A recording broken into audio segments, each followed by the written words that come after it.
Going over to the Cultural Prod podcast, you have Disney shareholders en masse rejecting a proposal to cut ties with LGBTQ organizations.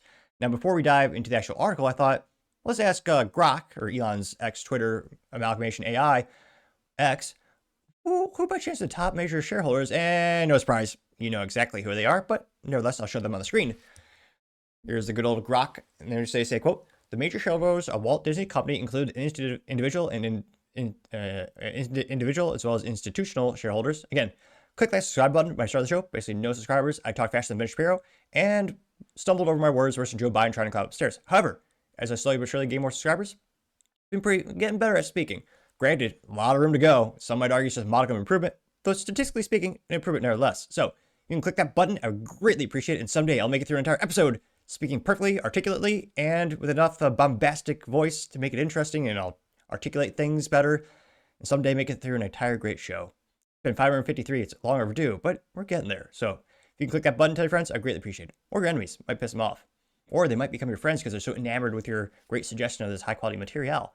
Nevertheless, I appreciate your support. Now, again, they say as both institutional as well as individual shareholders. The top ones are one, Vanguard Group ownership is approximately 8.6%. Geez Louise, they have approximately 153 to 156 million shares as of early 2024. You also have Vanguard saying that the most largest asset managers. You also have BlackRock. They roughly own 6.9%, 123 to 126 million shares. Another big one, and as well as State Street. And they own about 4.3%, correlating to 78 to 80 million shares, which, yeah, spoiler alert, all those major institutions, very much big fans of DEI and LGBT, ESG, and many acronyms that there's too many to keep track of, to be frank. But again, I kind of wondered who are the top ones. Yeah, the major institutions are, so it's not too surprising that they're going to reject this proposal. Now, this is credited thanks to Variety, specifically Todd Spangler, his writer there. They say, quote, Disney shareholders overwhelmingly reject proposal to sever ties with LGBTQ rights group at an annual meeting. And you can see Mickey Mouse and all of his creepiness. His eyes never blink, even creepier than me, which is saying something. Now, again, credit to Todd Spangler over there. He's a quote, Disney investors voted down a proposal that the entertainment giant would cease its participation in the prominent LGBTQ, there's no Y today, but nevertheless, rights organization equity ratings program. The proposal requesting that Disney cease its participation in the Human Rights Campaign, which it basically just bullies companies to be more LGBT pro. Good marketing in terms of people see human rights, so it's got to be a good thing, which, again, depending on your cultural and political beliefs, maybe it is or isn't, but they always kind of like a political bill, they always name things that are very attractive, yet a lot of people would argue not very much correlated to reality. Now, nevertheless, they're talking about the Human Rights Campaign's annual corporate equity index, unlike good indexes like the S&P 500, but nevertheless, not financial advice. It was submitted by right-wing think tank National Center for Public Policy Research through its Free Enterprise Project Initiative, the FEP, everyone's got acronyms, geez Louise, calls itself, though, the original premier opponent of the woke takeover of American corporate life. They say, quote, when corporations take extreme positions, they destroy shareholder value by alienating large portions of their customers and investors. True. This provides Disney with an opportunity to move back to neutral. Quote, the FEP proposal stated, it noted that since 2007, Disney has received a, quote, perfect score from CEI, which can only be attained by abiding by partisan, divisive, and increasingly radical criteria. In December 2023, Disney announced that, quote, building on its legacy of workplace inclusion and support. It's always quite ironic when they talk about diversity, and yet they fired all the conservative folks in there and all the libertarian folks.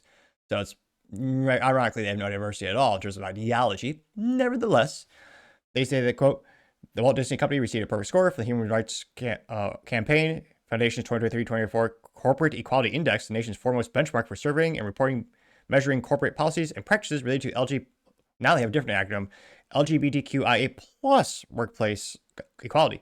In the proposal, NCPPR's Free Enterprise Project took particular aim at trans rights efforts backed by HRC and others like Glycin, the Trevor Project, and GLAAD. That conservative group claimed that seek to sow gender confusion in children, encouraging irreversible surgical procedures on confused teens, effectively eliminate girls' and women's sports and bathrooms, and roll back long-standing religious liberties. True. The proposal would also allegedly give Disney's disastrous engage in such activism when it inserted itself in the middle of the divisive public debate over the Parental Rights Education Act, referring to Disney's opposition to Florida's so-called Don't Say Gay law in 2022, which again, was literally just teachers saying you can't indoctrinate kindergartners and small children with these types of ideals. Disney thought that's terrible. You have to teach the kids that they need to chop things off. They say Disney's board recommended voting against the proposal and end its participation in the HRC Corporate Equity Index. Shareholders concurred with only 1% of the shares voting in favor of the proposal, according to the preliminary tally. Which, yeah, 1%, yeah. That bill is dead on arrival. Anecdotally, I know a lot of my conservative friends who previously had Disney shares years ago sold it off because of the actions of the company.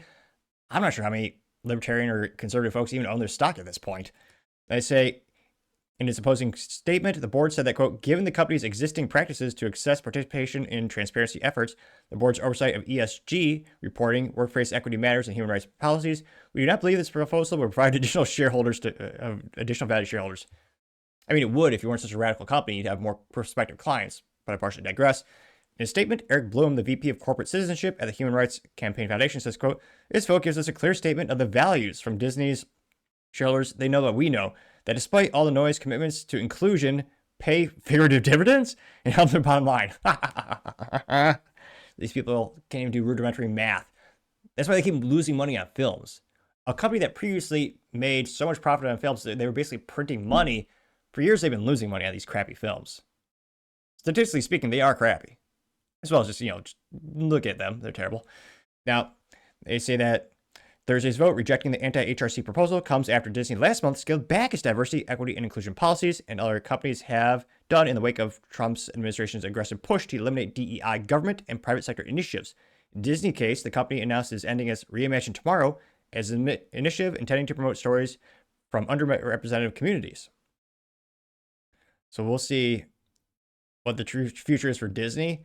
But again, the people are not seeing the movies like they have. And Disney has moved a little bit in terms of they got rid of it was like a child's baseball story. They got rid of a storyline that was about the child transitioning.